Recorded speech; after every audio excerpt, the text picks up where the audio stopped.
All right, let's go. I wanted to do a separate deck building video for the Battle of Pelennor Fields because that video is going to be long because it's a long quest. It's epic, but it's long. And it was quite the process. So what you're looking at here is a visual representation of LOTR LCG analysis paralysis.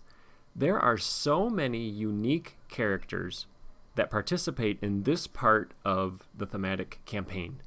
I don't even have them all here. I mean, these are just some of the big names. I mean, obviously the hobbits are here, so you got all the versions of Merry and Pippin. You got Gandalf. You have named Rohan characters, named Gondor characters, and all their different versions. Gimli was there. Legolas was there. Denethor. Let's get him in this campaign, right?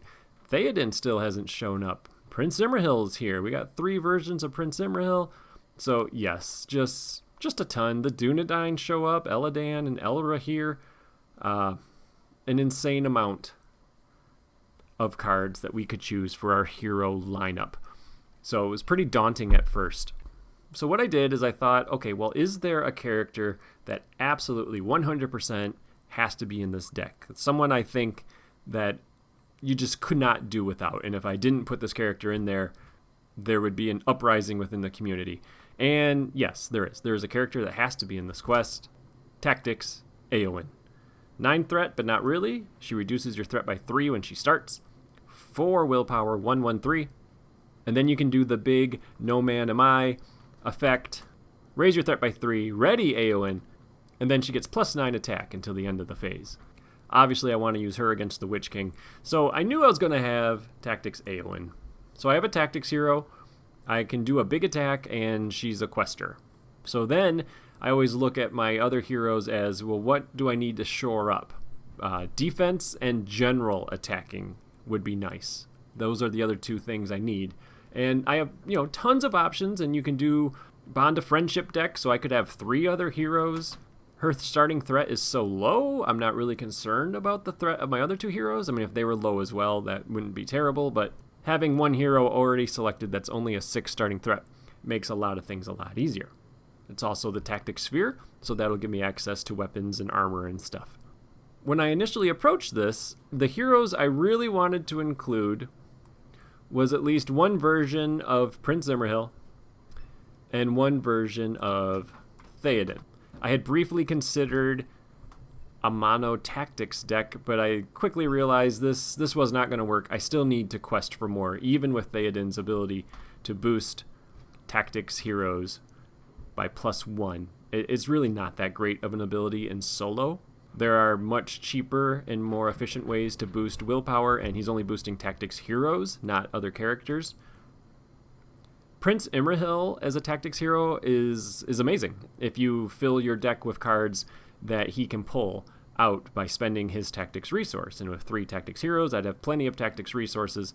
And so I thought that could be fun, but it would limit me to the other characters I could include in the deck, because then I only am really including tactics cards, and I could include non-tactics cards, I guess, for him to pull in. But then if I draw them, I don't have a way to play them, and they're dead cards in my hand. And this quest, you need to build for it. It's a hard quest. So I said, okay, I'm not going to do the mono tactics thing. Luckily, there's other versions of these heroes.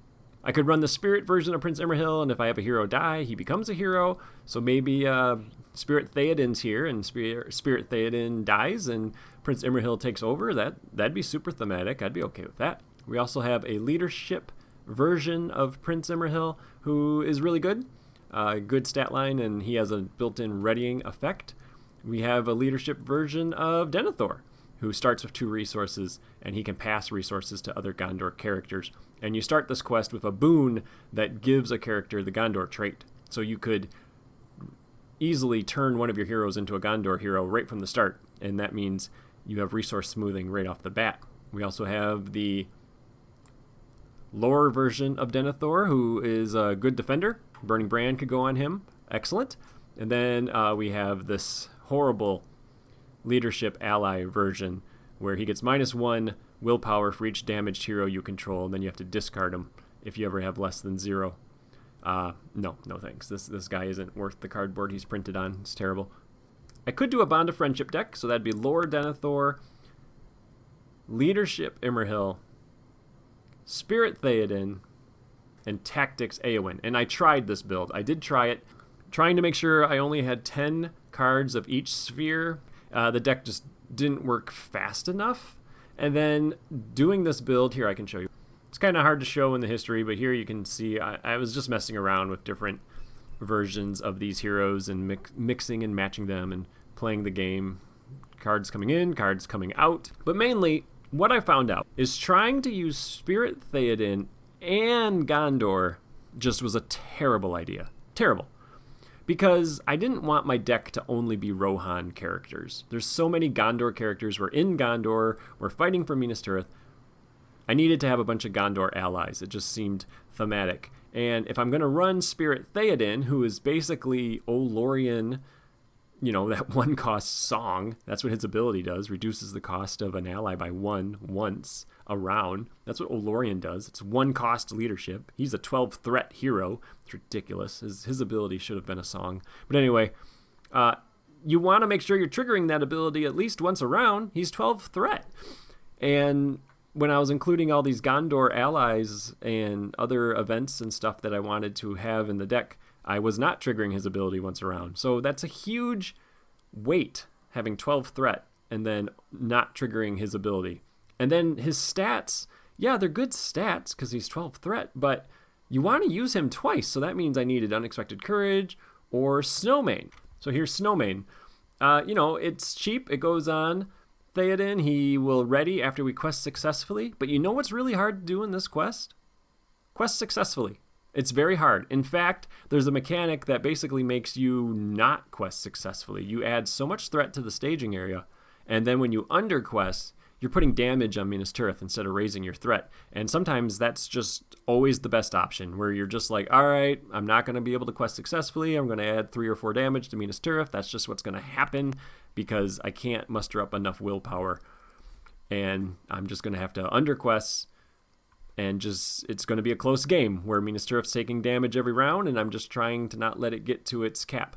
And so Snowmane is no good because you're not questing successfully, which makes Theoden no good. Plus, you have to find Snowmane. So now I'm putting cards in my deck to try to find Snowmane, and it's all just so I can use one of his stats in addition to questing, or I don't use him in questing, and he's just attacking for 3. Or defending for 2. I mean, it's just no good. So, I almost put Theoden in my bottom 3 of cards that came with the 2 Towers saga quests because his ability is meh, and his stat line is not great unless you can ready him, and he's 12 threat. It's just, I wish he had something that helped you attack. I wish his ability was a song, and I wish his actual ability had something to do with attacking.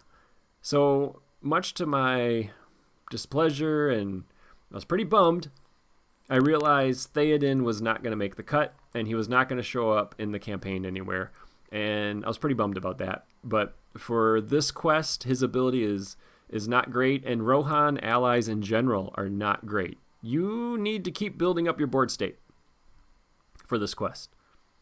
And having the allies like Rohan does, where they leave, doing an attack once or doing a big quest push once and then leaving is just not good for this quest. It's really not. You need to keep building up your board state because the encounter deck keeps building up theirs. So once I realized I was not going to have Spirit Theoden or Tactics Theoden in my build, I thought, okay, well, is there another Rohan hero that has some sort of attacking ability? If I can't use Theoden, who, killed the Black Serpent and led the charge, if I can't use Theoden, is there another Rohan hero that I could use in his place that was there and did a bunch of attacking? And so I immediately thought of Eomer. So you have the one that we used in Helm's Deep that attacks into the staging area by spending a resource. That could be awesome. And then you also have the Trampling Eomer, who, if you put Firefoot on him, he's already at 5, and then if a character leaves play, he's 7, and then he can